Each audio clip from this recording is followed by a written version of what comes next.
Boa noite, pessoal. Sejam todos muito bem-vindos. Essa é a nossa reunião mensal do Médicos de Cristo de Belo Horizonte. E hoje a gente vai falar sobre um tema muito especial. É um tema que é difícil de ser tratado. A gente sabe que a gente poderia ficar aqui horas e horas discutindo abordagem teológica, abordagem prática, mas ao longo dos nossos estudos e principalmente focados nos materiais que foram disponibilizados pelo ICMDA, nós temos a vontade e vamos fazer agora uma abordagem bem prática, uma abordagem sobre como nós, profissionais, poderíamos conversar com os nossos pacientes sobre por que Deus permite o sofrimento. Para a gente começar, eu gostaria de trazer um caso clínico à luz para que a gente possa ilustrar um pouquinho a nossa situação. A dona JTCS, de 45 anos, paciente do Dr. Jesus Filho de Deus, em uma de suas últimas sessões de quimioterapia para o tratamento de câncer de mama, diagnosticado há 1 ano, relata ao seu médico que há uma semana seu filho sofreu um acidente de carro embriagado e está no CTI em processo de extubação. Triste com a situação que vive, a paciente refere que sempre frequentou avidamente a igreja e tem um relacionamento íntimo com Deus, orando todos os dias, mas está decepcionada porque não entende como Deus pôde permitir tamanho sofrimento a uma intercessora que se relaciona tão profundamente com ele. Doutor Jesus, Filho de Deus, já acostumado com a situação, pergunta para você, seu residente: o que poderíamos responder para essa paciente? Através de vários estudos e querendo trazer uma abordagem mais prática possível para essa reunião de hoje, eu queria que a gente pudesse lembrar de uma frase e no final do nosso encontro vocês vão entender o que isso significa. Quando a gente for falar sobre esse assunto, nós precisamos ter paz e ser claros.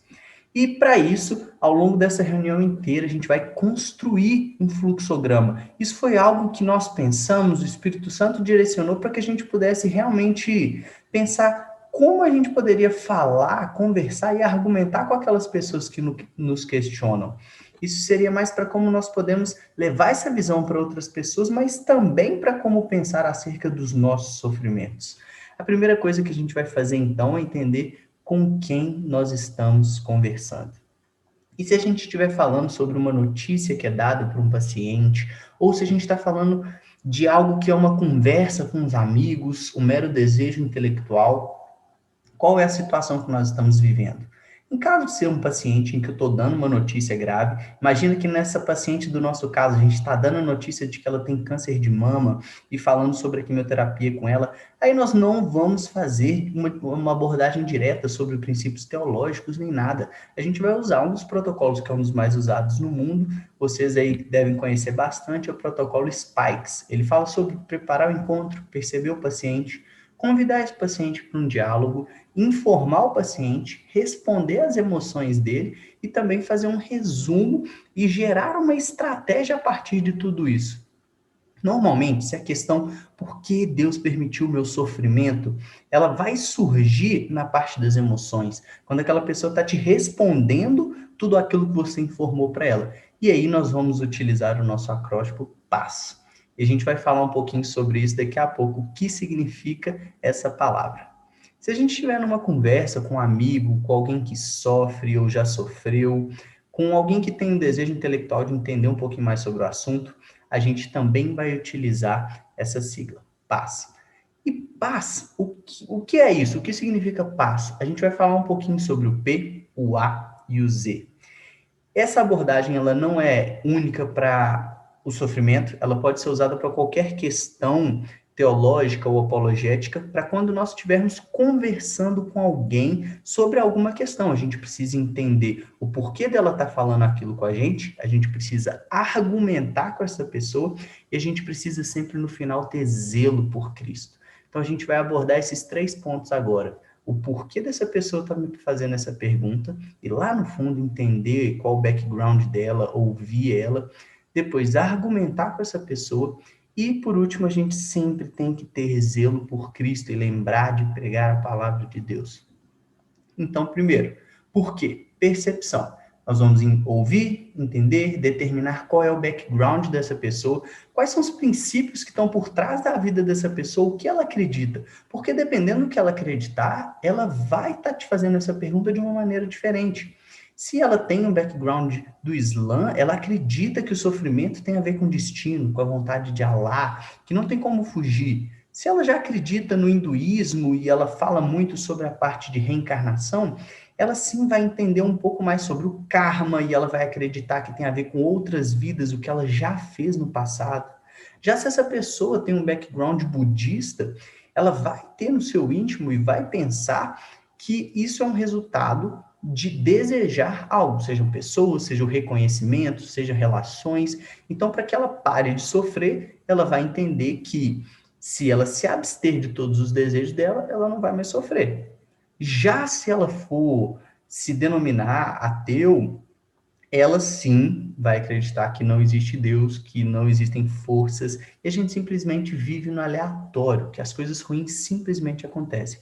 Nós sabemos que o background espírita da maioria dos brasileiros, não só espírita, mas espírita, católico, evangélico, nós sabemos que esses três backgrounds são muito comuns no Brasil, as religiões também de descendência áfrica, da descendência africana, também são muito importantes na nossa cultura. A gente pode entender que as três principais, o espiritismo ele fala muito sobre outras vidas também, a evolução da alma, e isso pode ter a ver com o sofrimento, e os católicos e os evangélicos, eles têm uma abordagem cristã das coisas. E qual seria essa abordagem? Que muitas vezes nós não entendemos direito, as pessoas não entendem, mas vamos falar um pouquinho também sobre o que é o sofrimento segundo o cristianismo. Primeira coisa, o sofrimento é muito comum no cristianismo. E o maior exemplo que a gente pode encontrar é de que o nosso próprio Deus veio e sofreu na figura de Jesus, de que a nossa salvação está atrelada a um momento de sofrimento numa cruz, uma morte que na época era humilhante e algo que ninguém entendia, mas sim que trouxe a salvação para nós. Além disso, essa briga entre sofrimento e existência de Deus, ela só veio a partir do iluminismo no século XVIII e não é algo antigo. Essa briga, ela realmente não é algo que está especificado na Bíblia, a gente pode ver isso claramente, porque a Bíblia coloca situações de sofrimento desde o Éden, com Abraão, Isaac, Jacó, no Egito. A gente pode ver isso muito claramente também no sermão escatológico de Jesus, em Lucas 21, também tem Marcos 3, em outros capítulos de Mateus, e a gente sabe que Jesus está mostrando sobre tudo aquilo que vai acontecer até a segunda volta. Sim, nós vamos passar por sofrimentos, isso é muito claro na Bíblia. Se a gente já entendeu quais são os backgrounds, quais são as visões sobre o sofrimento, a gente também precisa entender o porquê as pessoas criticam a nossa visão cristã e qual é o argumento usado contra o Deus cristão. A maioria das pessoas que nos criticam, criticam o nosso Deus, diz que Deus e a existência do mal não são compatíveis. E por que eles falam isso? Quais são os argumentos usados? Eles dizem que se Deus é todo-poderoso e amável, e o mal existe, certo? Deus é todo-poderoso e amável, o mal existe. Quais são as conclusões? Um Deus todo-poderoso e amável pode criar qualquer mundo que ele quiser. Se ele é todo-poderoso, ele realmente pode criar o que ele quiser. E se ele é amável e ele é amor, ele vai preferir um mundo em que o sofrimento e o mal não existam. Mas essas conclusões são tiradas de uma maneira errônea. E a gente pode ficar aqui horas e horas debatendo sobre isso, mas eu queria trazer dois pontos teológicos assim bem breves sobre cada uma dessas sentenças. A primeira é de que um Deus todo-poderoso e amável pode criar qualquer mundo que quiser? Pode, realmente. Mas se ele quer nos dar a opção de ter livre arbítrio para escolher ele também vai ter que nos dar a opção de escolher por andar fora dos seus caminhos, de andar longe dos caminhos dele. E simplesmente por essa opção existir, sim, o mundo com sofrimento vai existir. Em segundo lugar, ele prefere, com certeza, um mundo em que o sofrimento e o mal não existam. Nós acabamos de falar que é preciso que o mal e o sofrimento existam, porque também existe a opção de não seguir a Deus, de estar fora da sua vontade. Dessa forma, Deus não necessariamente vai achar que o mundo sem sofrimento é o melhor, porque ele pode usar esse sofrimento a partir dessa situação de pessoas estarem longe dele para transformar vidas. Então, não necessariamente esse é o melhor mundo, e a gente sabe que às vezes um sofrimento pode ser importante. Quem nunca foi ao dentista? A gente sabe que isso é importante. A gente falou então, por quê? Qual é a percepção de quem está perguntando para a gente, qual é o background dela, que argumentos ela pode ter na cabeça dela contra Deus, e agora a gente vai sim argumentar. E para isso a gente precisa ser claros. Lembrando aqui que nós trouxemos para o português várias ideias que já são faladas ao redor do mundo, e principalmente nos materiais do ICMDA. E a gente quis trazer para o português também os 4 Fs do Peter Saunders, que ele fala em inglês sobre o Fall, Free Will, Faith e Future. E a gente quis trazer para o português como claro, um mundo caído, com livre-arbítrio, à luz da religião e qual o objetivo final. A gente vai falar sobre cada um desses pontos para entender. Essa é a abordagem do sofrimento segundo o cristianismo. Como nós podemos abordar isso de forma rápida e didática, seja para nós, seja para outras pessoas. A primeira coisa, o mundo está caído e se afastou de Deus e da perfeição do paraíso.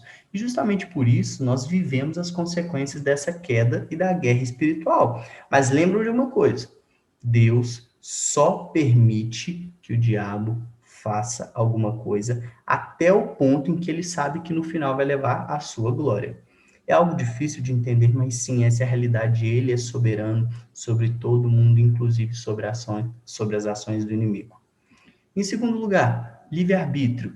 Para que a gente pudesse optar livremente por Deus, e como a gente já conversou, nós temos livre-arbítrio para tomar decisões, inclusive escolher o mal. A gente pode criar o sofrimento ou gerar o mal, seja por ação direta, a gente sabe quantas coisas nós podemos fazer e a humanidade já fez diretamente para o mal, mas também por omissão e por deixar de fazer alguma coisa em um momento em que fosse importante a nossa ação. Sobre a religião, nós já entendemos que o mundo está caído, que muitas vezes nós temos o livre-arbítrio, nós escolhemos, as pessoas escolhem as coisas erradas, mas sobre um olhar da fé, da nossa religião, como nós podemos ver isso? Em primeiro lugar, para Cristo, um pouco de sofrimento pode nos salvar de muito sofrimento. E a gente pode ver isso claramente, seja com vacinas, aquelas crianças que choram porque não entendem, porque estão tomando aquela dor no braço, mas que é importante para eles, os dentistas, a nossa cruz, a cruz de Cristo, quando ele veio e morreu e se sacrificou para que nós pudéssemos ser salvos e livres de um sofrimento muito maior. Além disso, o que o sofrimento pode fazer? O sofrimento pode nos acordar, e como C.S. Lewis diz, é um megafone de Deus para acordar as pessoas dos caminhos que elas têm andado. Além disso, o sofrimento pode gerar resistência, pode gerar caráter, maturidade, integridade e reforçar a nossa esperança, como é dito por Tiago, como é dito por Paulo em mais de uma ocasião e como é dito pelo próprio Jesus. É muito legal uma passagem que está em Jó e que a gente ouve sobre o sofrimento poder prevenir o homem das suas más ações, livrá-lo do orgulho e recuperar a sua alma da cova. Eu coloquei essa ovelhinha aqui porque eu queria trazer uma ilustração muito clara de como Deus pode fazer isso, mas que Ele está do nosso lado o tempo inteiro. Um grupo de viajantes estava passando pelo Oriente Médio e eles viram um pastor com as suas ovelhas. Esse pastor ele estava cuidando muito bem das suas ovelhas, mas do nada eles não entenderam o que aconteceu. Esse pastor foi lá e quebrou a perna de uma das ovelhas. Ele foi lá e quebrou a perna. E esse grupo, o grupo ficou revoltado. Eles perguntaram para o guia turístico o que está acontecendo, vamos chamar os defensores dos animais. Eu não estou entendendo o que está acontecendo. E eles fizeram aquele guia ir até o pastor e conversar com ele, perguntar para esse pastor por que ele tinha quebrado as pernas dessa ovelha. E aí o pastor respondeu para ele com muita calma e falou: olha, essa ovelha é a ovelha que tem a lã mais bonita de todas, mas ela também é a ovelha mais rebelde. Ela foge o tempo inteiro, ela já se perdeu e ficou dias perdida. Ela quase morreu várias vezes, nós tivemos que salvar ela e nós conseguimos salvar ela, mas ela continua se metendo em encrencas e ela acaba perdendo e deixando todo aquela lã que poderia ser tão bonita e aproveitada, toda suja, cheia de galhos, e eu fiz isso para que ela pudesse se manter junto do rebanho. Mas agora que eu quebrei a perna dela, eu vou ter que carregar ela por todo o caminho. E é isso que eu faço, eu cuido das minhas ovelhas e eu carrego elas por todo o caminho. E da mesma maneira, Deus faz isso com a gente. E quais seriam, assim, qual seria um outro argumento que a gente às vezes esquece e que é preciso a gente entender? A soberania e o mistério da vontade de Deus, eles nos falam sobre algo que é eternamente e muito maior do que tudo aquilo que nós podemos imaginar. Sim, Deus trabalha para o nosso sofrimento, nós sabemos que Deus trabalha para o bem durante o nosso sofrimento, mas nós também sabemos que a vontade dele é muito maior do que tudo que nós podemos imaginar. E muitas vezes a gente não vai entender e ter todas as respostas. Sobre os objetivos e quais seriam os objetivos a curto e longo prazo de tudo isso que a gente está vivendo. Sim, o último ponto é objetivo. Por que aquilo tudo pode estar acontecendo? Em primeiro lugar, nós já falamos, nós podemos ser vasos moldados pela mão do oleiro. E isso é muito claro nas vidas de todos aqueles que sofrem e aprendem com isso. E a longo prazo, quais podem ser os resultados de se manter perseverante ou de sofrer muitas vezes de tudo aquilo que a gente passa aqui? A justiça vai ser feita e o julgamento virá, dando início a uma nova era, onde viveremos com corpos glorificados, sem dor ou choro na nova terra. E além disso, essa nova terra é onde a perseverança nessa vida vai ser recompensada e nós veremos a glória eterna produzida pelos leves e momentâneos sofrimentos vividos na terra. Sim, mas por que a demora? Por que Deus tem demorado tanto para voltar e nos trazer essa vida que nós tanto esperamos? E eu te respondo com 2 Pedro 3,9, porque ele tem misericórdia e ele dá tempo para que mais e mais pessoas possam se arrepender antes que seja tarde demais. Pessoal, nós falamos sobre o porquê, nós falamos sobre como nós podemos argumentar, lembrando, né, o mundo está caído, nós temos livre-arbítrio, nós precisamos olhar com os olhares da nossa religião e o que ela fala para nós, e quais poderiam ser os objetivos de tudo isso que a gente está vivendo, seja a curto e longo prazo. E por último, nós precisamos ter zelo por Cristo. No final das contas, nós precisamos ter zelo por Cristo. Isso pode mudar, sim, um pouco, se nós estamos falando com pessoas que não são cristãs ou se nós estamos falando com pessoas que são cristãos. Porque se a gente estiver abordando um não cristão, isso tudo que eu falei pode às vezes não fazer muito sentido para ele. Mas em meio ao sofrimento, o que nós podemos trazer para ele? Em primeiro lugar, nós podemos lembrá-lo do efeito pérola, de como algumas situações entram na nossa vida como grãos de areia, que em primeiro lugar são só grãos de areia, mas que são moldados por dentro da nossa vida e se tornam pérolas, que vão se tornar no futuro coisas maravilhosas e vão trazer resultados que nós não imaginaríamos no início. Além disso, J.I. Packer, no Knowing God, um livro muito bom que é citado pelo Peter Saunders em uma de suas apresentações, ele fala sobre a diferença entre o balconista e o viajante. O balconista é aquele que está atrás do balcão e só fica reclamando e olhando para a vida e perguntando por que Deus, por que isso aconteceu. O viajante é aquele que, em meio ao sofrimento, a um desafio, ele já está com a cabeça lá na frente, pensando como eu vou sair desse lugar, como eu posso fazer para sair dessa situação? E que nós sejamos esse tipo de pessoa. E se você não é cristão e está assistindo esse vídeo, se você está conversando com alguém que não é cristão, eu quero te falar, existe esperança em Cristo. Jesus fala para nós, e está lá escrito em Mateus 11:28, que todos os que estão cansados e sobrecarregados, eles podem sim ir até Ele, eles vão receber descanso, um jugo que é suave, um fardo que é leve. Sim, algo diferente daquilo que a gente vive muitas vezes na nossa vida, mas que Jesus veio, viveu e morreu para que nós pudéssemos desfrutar disso. Se você é cristão, tudo aquilo que eu falei já testifica o seu coração, e eu espero que sim, mas eu também gostaria de te lembrar que nós não podemos murmurar. Nós podemos sim lamentar, mas não murmurar. Lamentar, como existe o livro na Bíblia de Lamentações, é ir até o nosso Deus, chorar para Ele, falar tudo aquilo que nós estamos sentindo, porque Ele sim é um amigo que quer ouvir todos os anseios do nosso coração, mas murmurar é quando nós colocamos a culpa nele, nós colocamos todos aqueles nossos anseios e ansiedades em cima dele, mas como culpa, mas não como confiança. Que a gente possa se lembrar disso, de lamentar, mas não de murmurar.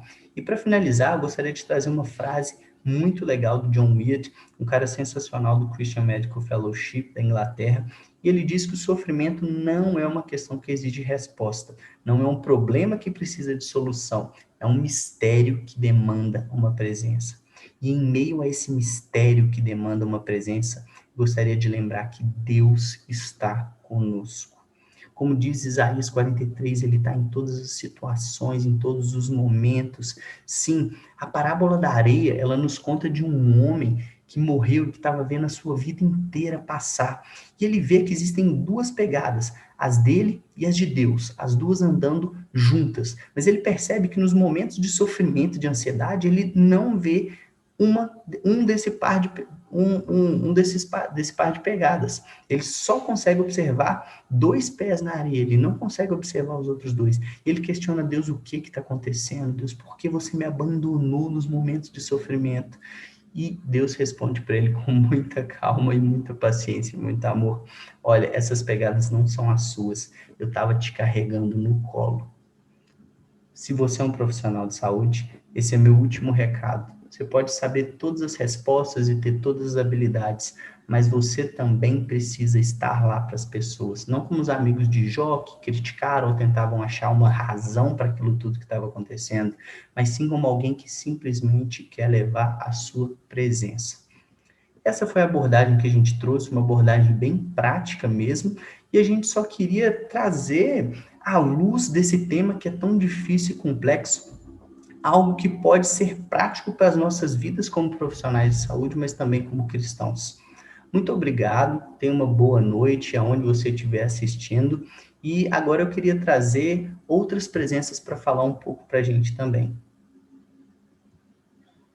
A gente queria trazer a opinião de alguns especialistas e é com muito prazer que eu gostaria de receber o Dr. Eduardo Lucas para falar um pouquinho com a gente. Pode falar, então? Vamos começar, meu querido. Muito bom, João Pedro. Obrigado aí. Eu acho que você vai ter que disponibilizar, então, depois esse PowerPoint, porque é muita informação, né? Muita reflexão. Se você fosse parar sobre cada ponto ali, talvez daria horas, né? Mas é até difícil falar depois disso, porque basicamente você já falou tudo.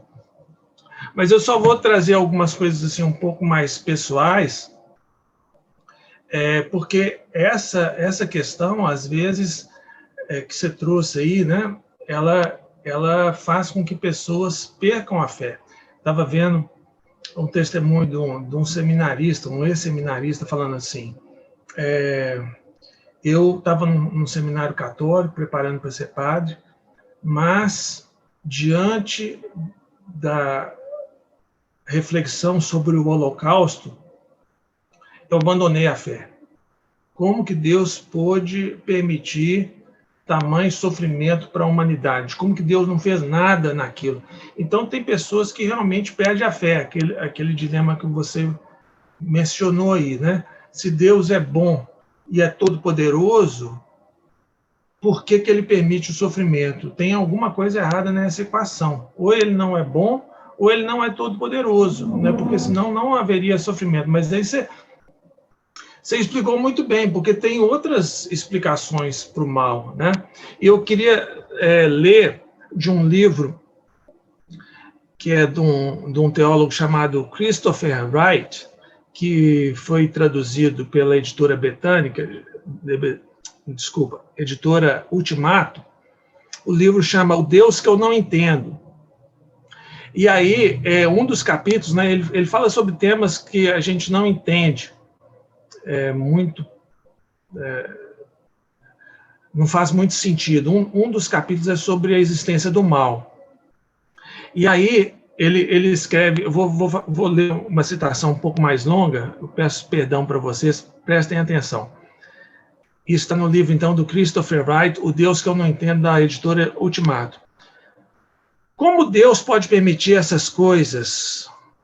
Nós clamamos baseado em uma acusação implícita que, se houvesse um Deus bom e amoroso, ele não permitiria essas coisas. Nossa reação intuitiva é acusá-lo de ser um Deus indiferente ou negligente e exigimos que ele faça alguma coisa para impedir o sofrimento. Mas quando eu ouço as pessoas fazendo essas acusações, especialmente aquelas que não acreditam em Deus, mas gostam de acusar um Deus no qual eles nem acreditam, de fracassar em fazer coisas que ele deveria fazer se existisse. É engraçado a questão do ateu, né? Ele acusa Deus que ele não acredita. Mas é mais ou menos isso, né? E aí ele fala o seguinte, é isso que eu queria trazer para vocês. Quando eu ouço essas coisas, eu imagino uma voz dos céus dizendo, olha, isso é a voz do céu, tá, gente? Olha, me desculpa, mas se nós estamos falando sobre quem permite o quê, tem uma observação. Milhares de crianças morrem a cada minuto por doenças preveníveis, para as quais vocês têm recursos para curar, mas, obviamente, não têm a vontade de curar. Por que vocês permitem que isso aconteça? Há milhões de pessoas na Terra morrendo de fome, enquanto outros estão se matando em glutonarias. Como vocês podem permitir que esse sofrimento aconteça? Isso é ainda a voz do céu, viu, gente? Vocês parecem estar bem confortáveis, sabendo que milhões de pessoas iguais a vocês ganham menos do que o valor de um cafezinho, enquanto outros têm mais riqueza do que nações inteiras. Como vocês podem permitir essa maldade tão obscena e ainda chamar isso de um sistema econômico? A voz do céu continua. Hoje existem mais pessoas vivendo em estado de escravidão do que quando a escravidão ainda não havia sido abolida. Como que vocês podem permitir essas coisas? Há milhões e milhões de pessoas vivendo como refugiados, no precipício da existência humana, devido a guerras intermináveis que vocês criam, simplesmente por egoísmo, ganância, ambição e hipocrisia. E vocês não só permitem isso, mas participam, incentivam e lucram com toda essa desgraça, inclusive muitos que dizem vergonhosamente que acreditam em mim. Essa é a resposta do céu. Inclusive, eu tenho uma chargezinha aqui num livro, aqui em casa, que é interessante. A chargezinha é duas pessoas conversando, e uma pergunta para a outra assim, você não questiona por que Deus permite o sofrimento, não? Aí o outro responde, eu não. Aí eu falei assim, por quê? Porque eu tenho medo dele me perguntar a mesma coisa. Não é sábio isso? Né? Por que Deus permite o sofrimento? Às vezes Deus vai nos perguntar a mesma coisa, por que vocês estão permitindo esse sofrimento? Então isso está naquele ponto que você colocou ali no seu esquema, né, do livre-arbítrio. Deus, ele não podia criar um homem livre, que podia tomar ações, né, livremente, e ainda assim impedir que houvesse sofrimento, porque muito sofrimento é causado pela ação humana, como a gente viu nesse suposto diálogo aí do céu com a terra. Né? E a gente pode pensar em muito mais sofrimento que é causado pela ação humana, né? Como que a gente degrada a natureza e todas as repercussões ecológicas, muitos dos desastres ecológicos têm a ver com a ação humana. A violência que é feita, né? Infanticídio, feminicídio, violência doméstica, tanta maldade humana. Então, mas mesmo assim a gente pode perguntar, mas por que Deus permite isso? Né? Então, assim, talvez é uma resposta que não satisfaça totalmente, né? Porque Deus, ele deu liberdade para o homem para poder escolher as suas ações, mas por que Deus não intervém? Talvez não exista uma resposta para aquela angústia, né? Mesmo assim. E, às vezes, o sofrimento também a gente não pode ligar exatamente a uma ação humana, né? Então, por exemplo, uma pessoa nasce com um problema genético, né? Eu trabalho num hospital de reabilitação e a gente vê lá crianças com paralisia cerebral, com sequelas de mielomeningocele, e a gente sabe todo o sofrimento envolvido nisso, né? As sequelas, né? Tantas outras, muitas doenças têm a ver com a ação humana, como esse texto do Chris Wright fala, né? Às vezes, hábitos, né, tipo cigarro, bebida, alimentação, ou negligência, ou maldade humana, vai causar a doença, mas às vezes não. E aí a gente pergunta, né, mas como que Deus permite isso? E aí você falou muito bem também, João, né, mesmo quando a gente não consegue atribuir isso à ação humana, a gente pode levantar o seguinte ponto. Esse é um ponto que o Timothy Keller levanta no capítulo do livro dele, é uma outra sugestão, né? Eu sugeri aqui o livro do Chris Wright, vou sugerir o livro do Timothy Keller, Fé na Era do Ceticismo. E um dos capítulos do livro Fé na Era do Ceticismo é por que Deus permite o mal, permite o sofrimento. E ele argumenta, muito parecido com o que você já colocou aqui, que se a gente acredita num Deus que é todo-poderoso, a gente pode acreditar que Deus tem algum motivo que a gente não entende. Faz todo sentido. Deus pode ter algum motivo que a gente não entende. Se o ateu, o cético, ele pode dizer, não, se Deus fosse todo-poderoso, ele não ia permitir esse sofrimento. A gente pode contra-argumentar, mas e se Deus tiver uma razão que você não conhece? Aí ele fala, não, mas eu não posso pensar em nenhuma boa razão para esse sofrimento. A pessoa está, de certa forma, se deificando, porque eu não entendo o sofrimento, porque eu não posso ver nenhuma razão, nenhum motivo, Deus não pode ter esse motivo. Então, a gente tem que reconhecer a nossa limitação. Deus é maior do que a gente. Inclusive, essa foi a resposta para Jó. Jó, né, por um motivo que ele não entendia, passou por um sofrimento absurdo, perdeu tudo, perdeu saúde, perdeu família, perdeu bens. E ele era uma pessoa justa, e ele começa a argumentar que ele não tinha feito nada de errado, isso não estava certo. E aí Deus só responde assim, Jó,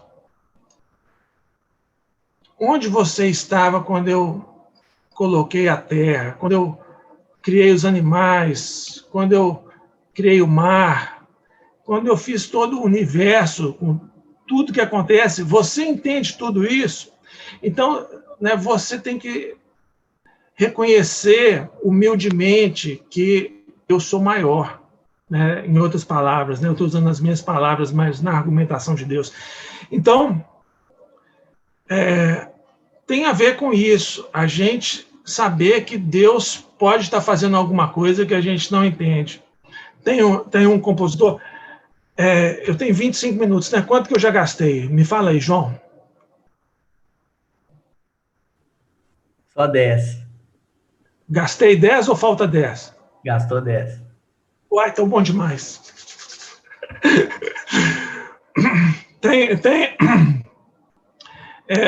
Eu vou pedir para minha filha trazer um copo d'água para mim, se ela está me escutando.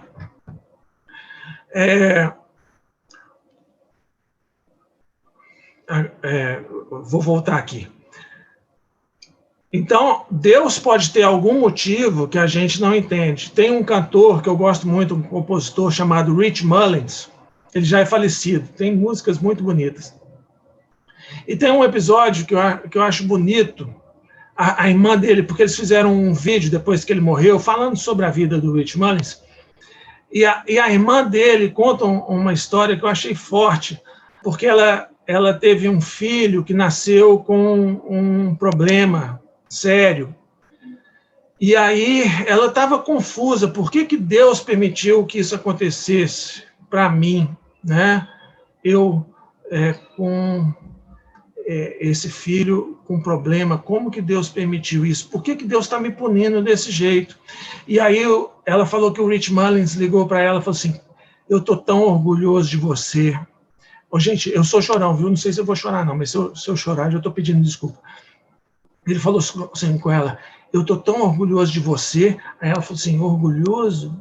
Não faz sentido. Ela falou assim, olha, Deus só permite esses filhos especiais para pessoas especiais. Você é uma pessoa muito especial. Então, eu tenho visto isso lá no hospital.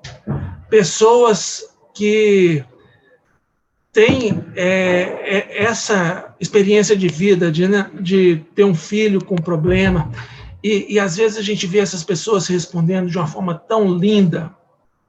Então, realmente, Deus pode ter um propósito que a gente não conhece.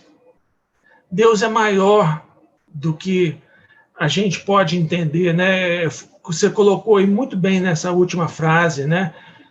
O sofrimento é um mistério, muitas vezes a gente não vai entender. Mas se a gente não entende, como que a gente vai saber que Deus é bom? Deus também pode ser mal, a gente não entende se ele é bom, se ele é mal. Existe uma chave. Qual é o ponto que faz a gente pensar que Deus é bom? Primeiro, a beleza que existe no mundo, né? Mas mais especificamente, a pessoa de Jesus. Se você olhar para Jesus, você vai entender que Deus é bom, ainda diante do mal. Tem um acadêmico, né, um professor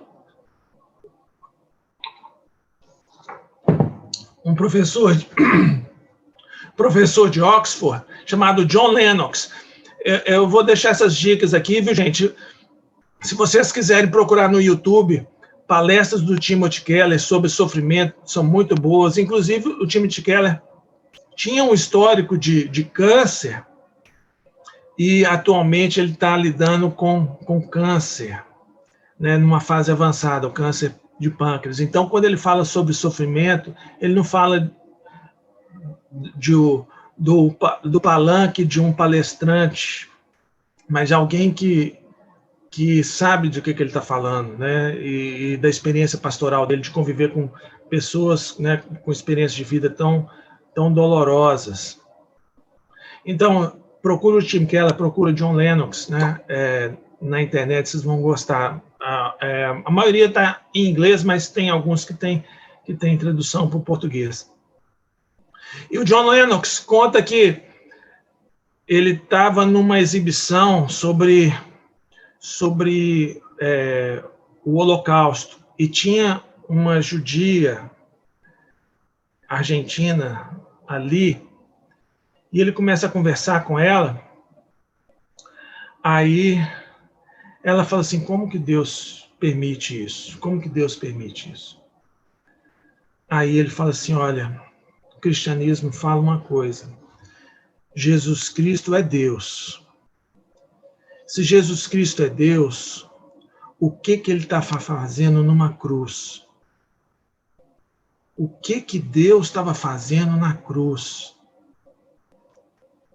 Então, em Jesus, a gente vê um Deus que conhece o sofrimento humano. Não apenas conhece o sofrimento humano, mas absorveu o sofrimento humano.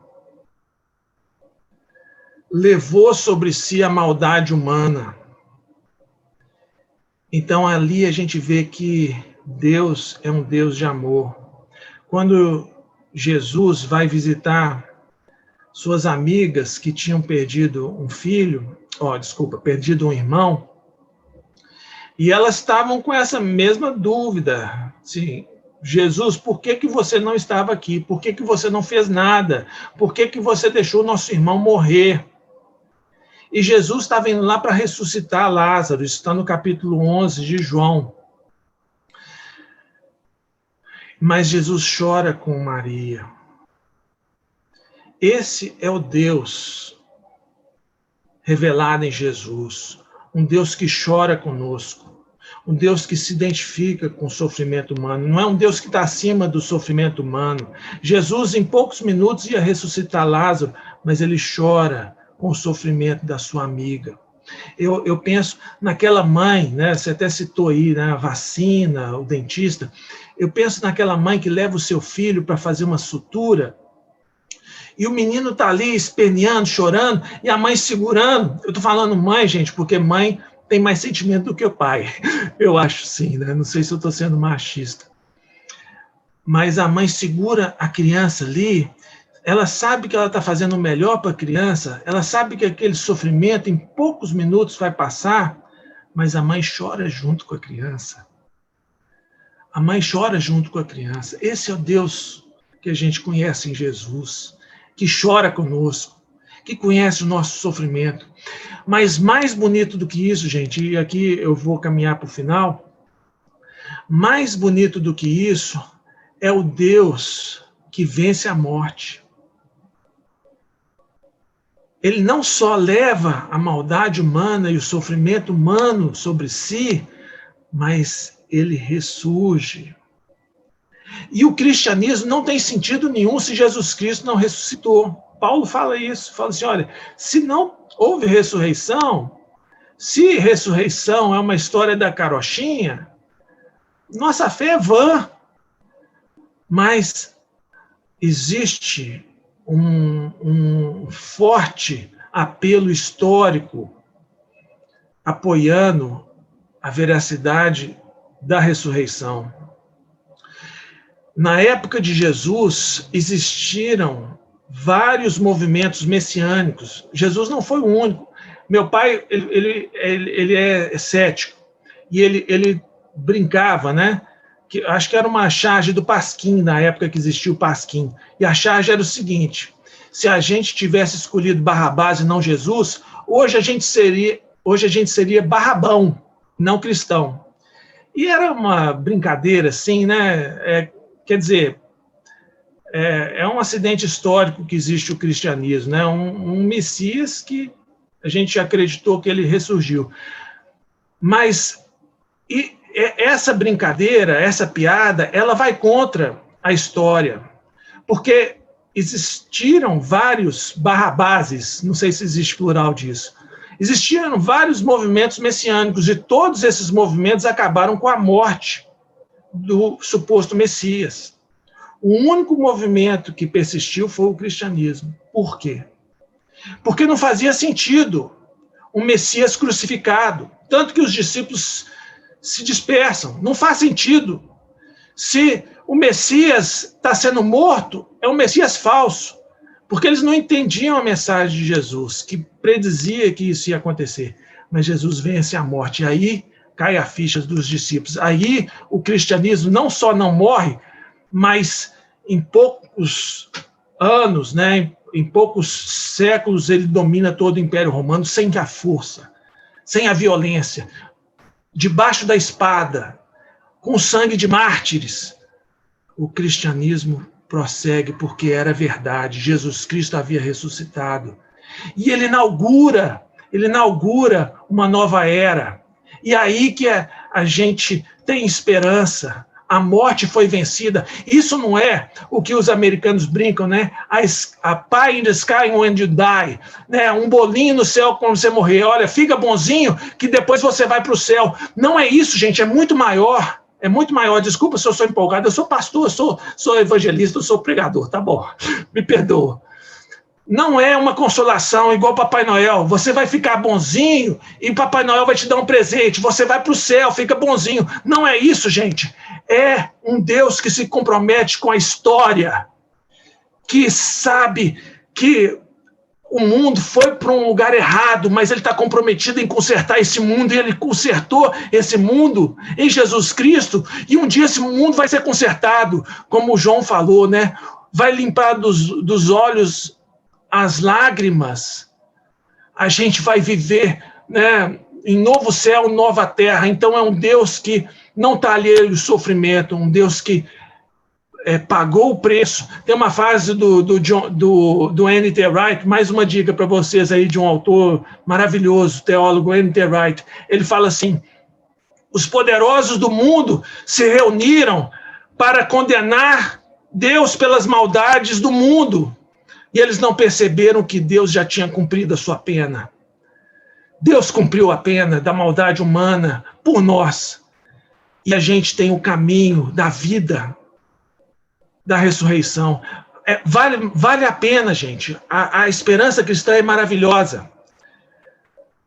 Eu vou finalizar com duas histórias. Uma, a história de uma paciente que chegou há pouco tempo no meu consultório, com muita dor, muita depressão, sofrimento, e eu tentando levar alguma conversa no sentido de falar de Deus para ela, ou levantar essa questão. Eu perguntei para ela: a senhora tem religião? E ela falou assim comigo: eu era evangélica, mas por causa de tanto sofrimento, hoje eu acredito no espiritismo. Eu devo estar pagando alguma coisa que eu fiz em outras vidas. Aí eu perguntei para ela assim: mas isso te ajuda? Isso te ajuda? Você saber que você está pagando alguma coisa que você fez na outra vida? Isso te ajuda de alguma forma? Não sei se te ajuda, não. Né? É até pior, porque aí o sofrimento, né, talvez vai ser pior, dependendo do que você fez na outra vida. Eu falei assim: não seria melhor você acreditar que mesmo você não entendendo o seu sofrimento, Deus tem um propósito com esse sofrimento? E Cristo levou esse sofrimento, um dia a gente vai estar livre, a gente vai viver a vida da ressurreição, que ele já mostrou essa realidade através da sua ressurreição. E a outra opção, né, o João colocou aí várias opções, mas eu acho que a gente vai lidar basicamente com essas duas percepções. Uma é essa percepção espírita, né, que a gente está pagando alguma coisa, e acho que só ajuda quem está olhando, né? Tem pessoas que chegam lá no SARA: olha, deve ter esse negócio de encarnação, porque nada explica o sofrimento dessa criança. Mas não ajuda nada a criança falar que ela está pagando alguma coisa. Talvez ajuda você, mas não ajuda a criança, né? Inclusive, tem um técnico de futebol da Inglaterra que ele foi demitido, né? Esse negócio do politicamente correto, porque ele falou que acreditava que as pessoas que têm defeitos de nascimento estão pagando alguma coisa. O pessoal das associações de deficiência fala assim: olha, esse cara é muito mal.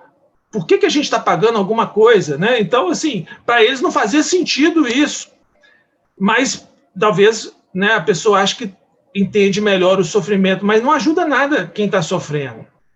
E a outra maneira de entender é a maneira do cético, né, do ateu, do materialista. Não simplesmente acontece. Isso dá esperança para as pessoas. A pessoa que fala assim: eu não posso acreditar em Deus. Ah, então tá. Então você acredita que tudo é por acaso? Isso te ajuda em alguma coisa? O mundo veio do nada e vai para o nada? Você vai para debaixo da terra e tudo acabou e não tem sentido nenhum em nada que a gente fizer aqui? E isso te ajuda de alguma coisa?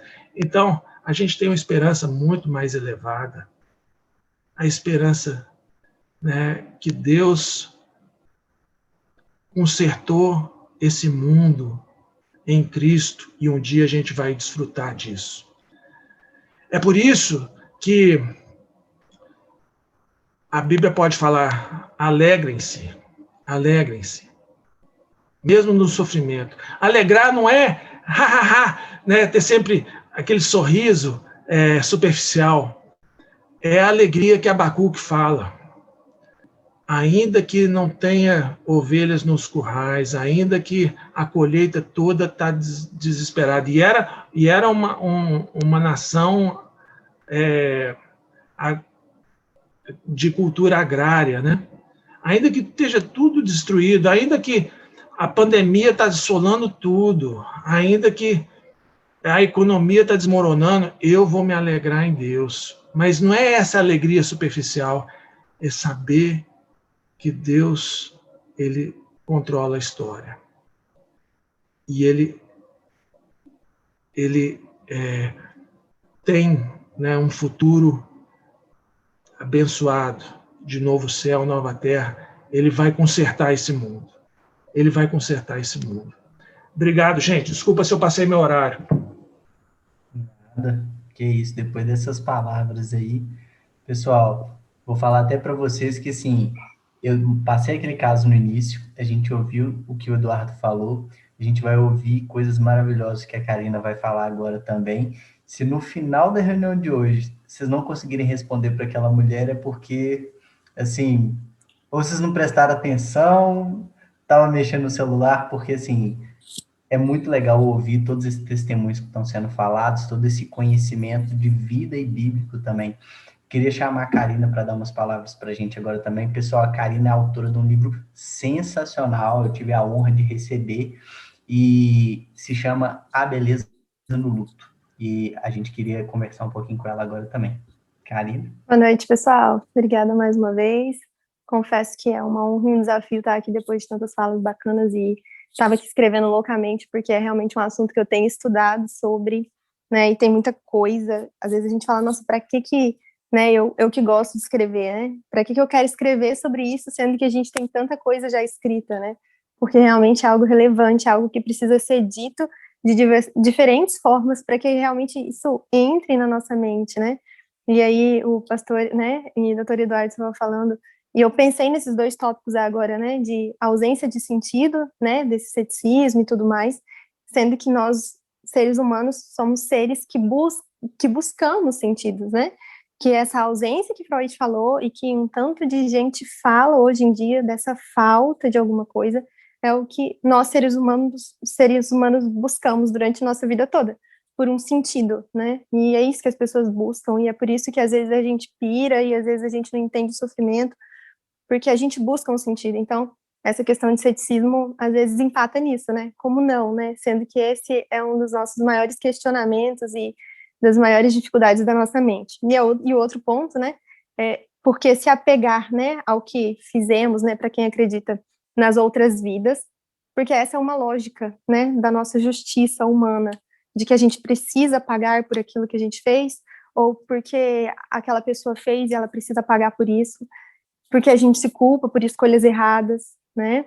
E a gente, no cristianismo, né, nessa ideia de Jesus, a gente crê que ele pagou por muita coisa e que não necessariamente tudo aquilo que aquela pessoa está sofrendo foi por algo que ela cometeu. Mas como disse C.S. Lewis, né, num mundo onde se encontram almas, haverá sofrimento. E isso é inerente ao nosso mundo, né? Então, tem outra coisa que eu estava pensando muito sobre isso durante as falas de vocês, é que realmente Deus poderia ter mudado o curso de um tanto de situações de sofrimento, né? Eu também acredito que Deus poderia ter feito um milagre e mudado o curso do primeiro pecado.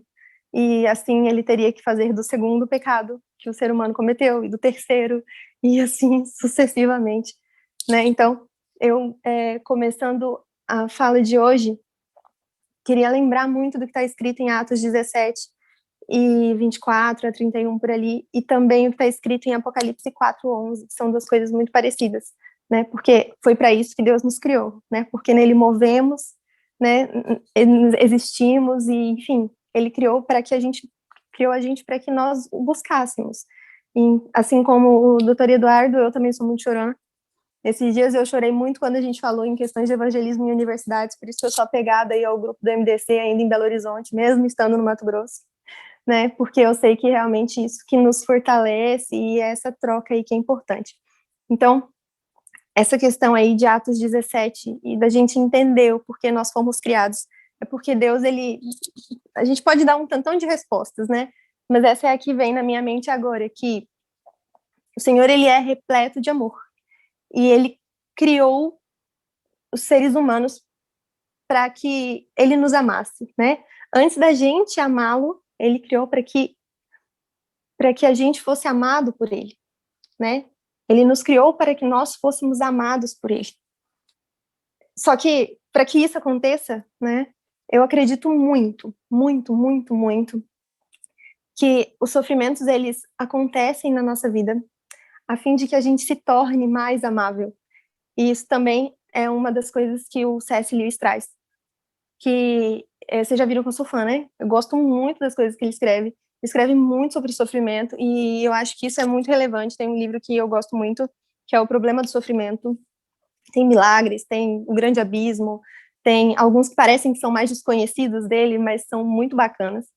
Então, ele fala isso, que se Deus já nos ama, então ele permite que algumas coisas aconteçam para que a gente se torne mais amável, né? E até eu estava ouvindo uma música hoje, essas de worship e tudo mais, que ele falou assim, Deus me faz eu te amar mais. Aí eu parei para pensar nisso, eu falei, Jesus Cristo.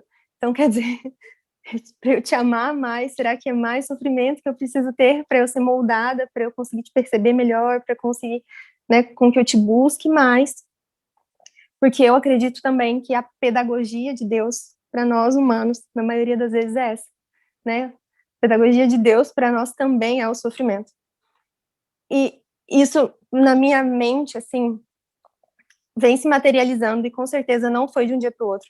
E esse livro que eles falaram, ele não tem esse conceito, tá? Esse conceito tem na minha cabeça ainda de outro livro que eu estou tentando escrever, né? Sobre essa questão de parecer que é um Deus que é injusto, né? Em suas ações. Mas o primeiro livro, ele surgiu porque em 2017 eu me casei.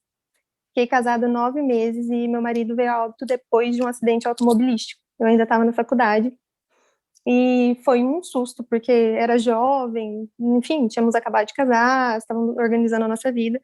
Eu recebi uma ligação, ele tinha sofrido um acidente, estava com traumatismo craniano, ficou 7 dias internado com uma provável lesão axonal difusa 3, a gente não sabe ainda, mas pela evolução provavelmente foi. E naquele momento da notícia eu tinha convicção de que eu precisava exercer aquilo que eu pregava e aquilo que eu acreditava na palavra, que se o viver era Cristo, o morrer era ganho. E que as coisas que nós vemos, elas passam, mas que Jesus permanece. E era nisso que eu deveria me apegar. Apesar de que naquele momento eu não conseguia orar muito por cura, porque eu cria que, eu já acho que o esgotamento mental era tanto, que eu orava a Deus por vida, sem entender que quando não há mais vida, então há mais vida ainda. E eu acredito que é isso que a palavra nos traz, né? Que a gente é desafiado todos os dias, né? A gente fala de Jó, a gente sabe da história de Oséias, a gente sabe de tantas outras, da injustiça que Deus fez com Jesus, de levar o filho dele para a cruz, sem assim, ele ter culpa de nada e ele sentir tudo isso, né, sobre ele. Então nós somos desafiados, né, a enfrentar um tantão de coisa, a partir de, principalmente daquilo que a gente conhece da palavra. Então, esse livro que eu escrevi foi muito mais experiência mesmo, experiencial daquilo que eu estava vivendo. Não haviam conceitos mesmo de... Eu escrevi ali em uns 6 meses, né? Foi durante e depois, assim, desse meu processo de luto e tudo. Porque foi uma forma mesmo de eu me externar e de colocar aquilo que eu acreditava e que eu não acreditava no que as pessoas estavam falando, né? Porque as pessoas, elas dão respostas ao sofrimento. E não cabe a nós, cristãos, responder o motivo do sofrimento. Cabe a nós, cristãos, manifestar as maravilhas do reino vindouro, né? Daquele que veio, já é e que ainda não veio, né? Então, cabe a nós isso, manifestar mesmo as maravilhas do Senhor nessa terra e naquilo que Deus tem feito, através, inclusive, né, do sofrimento. Então, eu acho que depois disso eu falo que nós não somos os mesmos do minuto anterior. Com certeza hoje eu teria escrito muitas outras coisas diferentes, por isso que eu acredito muito nessas trocas, né? Agradeço muito as falas aí do Eduardo, do João Pedro, porque realmente isso somam na nossa vida de uma forma absurda. A gente não precisa vivenciar sempre para a gente aprender com o que está sendo dito e o que está sendo vivido. Assim, a gente está vendo isso no mundo. Ano passado eu perdi 2 pessoas também aqui em casa, né, pela Covid-19, pela graça de Deus, e crendo mesmo que nós não podemos se apegar, né, às coisas que nós vemos. Deus, ele restaurou minha família, né, não tem nenhum ano que eu me casei novamente, e tenho vivido realmente algo, assim, sobrenatural do Senhor. Claro que com diversos desafios, que a gente fala, Deus, tá tudo bem, né, eu não quero mais ser desafiada de algumas coisas e tudo, mas é isso que eu tento falar todos os dias para os meus pacientes, quando a gente tem recebido aí muita gente, acho que todos vocês, né, com diversas perdas, com diversas revoltas em relação ao sofrimento e tudo mais, de que enquanto nós estivermos vivos nessa terra, nós passaremos por diversos enfrentamentos, né, dos mais absurdos, dos mais inacreditáveis, dos mais inevitáveis, enfim,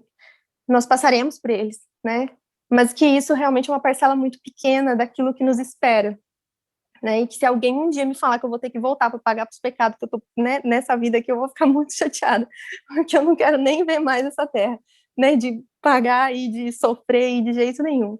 Então, eu queria realmente deixar isso para vocês, que também não acho que a minha história é, enfim, mais maravilhosa porque é um livro ou qualquer coisa assim, porque tenho visto e tenho compartilhado com um tantão de gente aí nas redes sociais, dos pacientes, né, que não existe medida, nem tamanho, sofrimento, nem nível de dor, né, realmente isso é completamente único, pessoal, né, e que realmente aquela pessoa não merecia sofrer, né, geralmente o Jó era completamente sensacional em um tanto de pontos, e talvez ele não precisaria passar por aquilo, né, então, não sempre para nós, mas o propósito realmente do Senhor, ele é completo, né? Ele sabia o que acontecia antes, durante e depois. Então, a gente, assim como disse Viktor Frankl, eu acho que esse vale a pena, é um psiquiatra que enfrentou o campo de concentração e tudo mais. Ele tem alguns livros muito bacanas, Em Busca de Sentido, O Sofrimento Humano e tantos outros, que ele realmente coloca que é uma capacidade nossa e única do ser humano, né? Responder de forma positiva frente aos enfrentamentos, né? E isso realmente é um privilégio para nós, né? Então, que realmente a gente responda de forma positiva com base naquilo que o Senhor deseja para nós, crendo mesmo, né? Que mesmo que a gente não tenha respostas, mesmo que a gente não visualize o que o Senhor deseja a partir daquilo, né? Que a gente consiga transformar isso em algo bom, que seja para a vida do outro, né? E até que a gente encontre realmente um sentido naquele sofrimento, e mesmo que a gente não encontre nessa vida, né, aquilo que o Senhor deseja, mas crendo, né, crendo que nós podemos responder de forma diferente do resto do universo, do resto das pessoas, frente aos enfrentamentos. Eu acho que era, no geral, isso. Eu sei que Deus foi me trazendo algumas coisas mais quanto ao que eu ouvi de vocês, não planejei nada, fui escrevendo aqui com vocês. Então, que realmente Deus, ele não traga experiências ruins para nós, né? Nem para vocês, nem para ninguém aqui. Se vocês nunca perderam alguém, realmente, que Deus livre vocês de tudo isso, mas que a gente consiga entender que através do sofrimento a gente pode dar uma resposta diferente aí do que o resto do mundo dá. Que a gente veja beleza onde o mundo não vê mais. Essa que é a ideia. Obrigada, gente. Uau, uau.